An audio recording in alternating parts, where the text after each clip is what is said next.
Disaster trip from hell. Meghan and Harry, a nasty fight in New York. The Duke and Duchess of Hypocrisy's first joint public appearance since Lilibet's birth turns into a disaster when they have to fight to end all fights. It was the calm before the storm on September 22nd as they descended upon New York City in their most high-profile public outing since they left the royal family and moved to America. Prince Harry and Meghan Markle met another couple for a low-key double date. Inside the famed Bellman's Bar at the ritzy Carlisle Hotel, the Duke and Duchess of Sussex caught up with pal Misha Nanu and the fashion designer's husband, Mickey Hess. According to an eyewitness, an animated Meghan did most of the talking, and everyone seemed to be having a good time.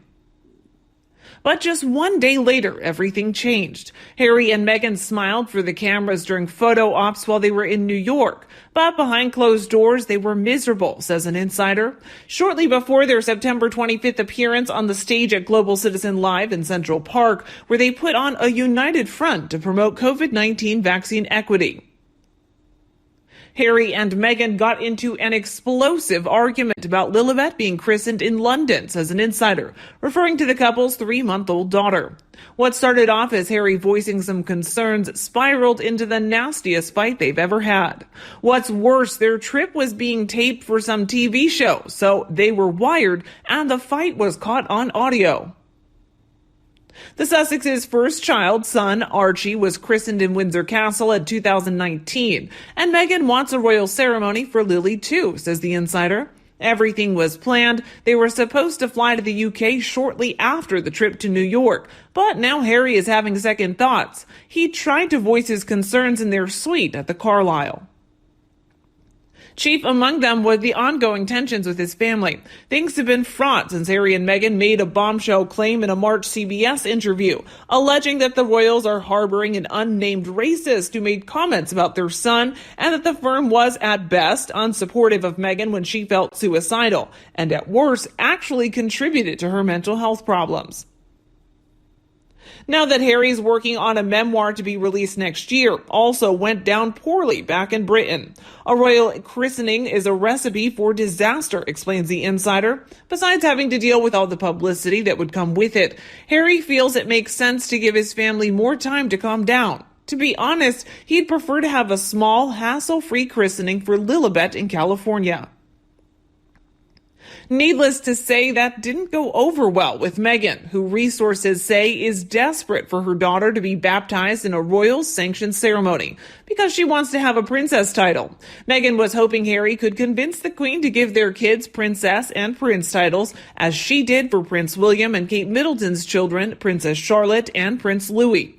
She went berserk and accused him of siding with his family even after everything the royals have put her through, says the insider. Then she just left. She even later humiliated Harry by standing him up for dinner. He was left sitting at a table with guests and was forced to make excuses, says the insider. He and Meghan didn't speak in private for 24 hours. Meghan also embarrassed Harry, claims the source, by spending a fortune, nearly $100,000 on her wardrobe and accessories. Her super expensive pieces, like the $5,400 ivory Valentino mini dress that she wore to Global Citizen Live, the $5,590 tobacco brown cashmere Max Mara coat she donned at the UN, and the $5,840 red cashmere Laurel Piana coat that she wore to a Harlem school, made her seem tone-deaf. But Harry and Meghan still had work to do on behalf of their Archwell Foundation. Their work was a welcome distraction from the ongoing strain of their secret tug-of-war, says the insider. And their calendar was jam-packed. They visited Manhattan's One World Observatory with New York Governor Kathy Hochul and New York City Mayor Bill de Blasio, as well as the 9/11 Memorial. They met with the U.S. Ambassador to the United Nations.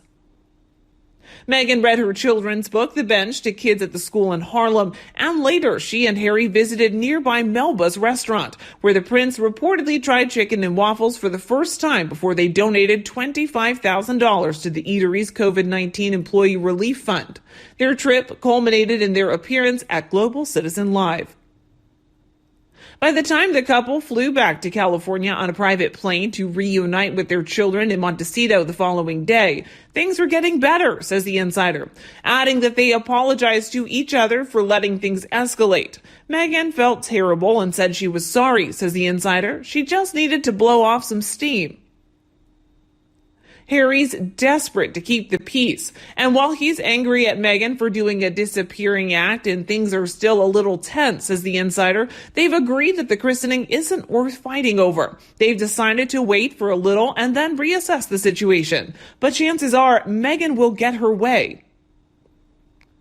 Meanwhile, at least Harry has some semblance of discretion. He sees how she's running through the money, and the call to him from a senior royal chastising him for his wife's behavior towards him may have embarrassed him enough to put his foot down. Maybe he is seeing they aren't royalty here. They're nobodies. Geez, what does it take, an anvil to fall on their heads?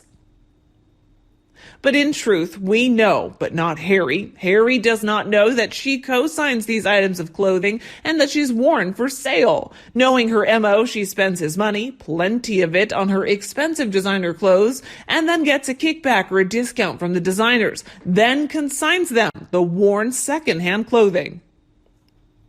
Judging by her recent outfits, exceptional seems a little over the top. She really needs to tone it down. She clearly hasn't gotten the composure to wear expensive clothes. She is exceptional in the way that she can make designer clothes look like budget anoraks and badly tailored trousers, etc. Now that is an exceptional skill. For example, if the clothing costs $250,000, the kickback or discount is 20%, $50,000, then those clothes she consigns are sold for $150,000. She gets $200,000 from the whole clothing deal. From the news, they fought about the clothing, and Harry might not be aware what she's doing. She does not tell him. Otherwise, he might not think they're paying too much for her clothes. She skillfully transfers the residue, $200,000, of the $250,000 from his account, and after a New York trip into most likely Doria's account. And from a legal point, you buy clothes and later sell for less with no income tax consequences. Legal and accounting experts, please correct me if I'm wrong. What a sweet deal. I'm sure she'll do this kind of event often. After all, she's a con artist's daughter. Narcissistic spending on clothes on one side and English stinginess on the other side. A dynamite formula. What I don't understand is why doesn't she get outfits for free from mode designers as a way for marketing? It seems the intelligence deficit and the emotional black hole are immense. Otherwise, what deep insecurities need to be covered with so much spending on clothes?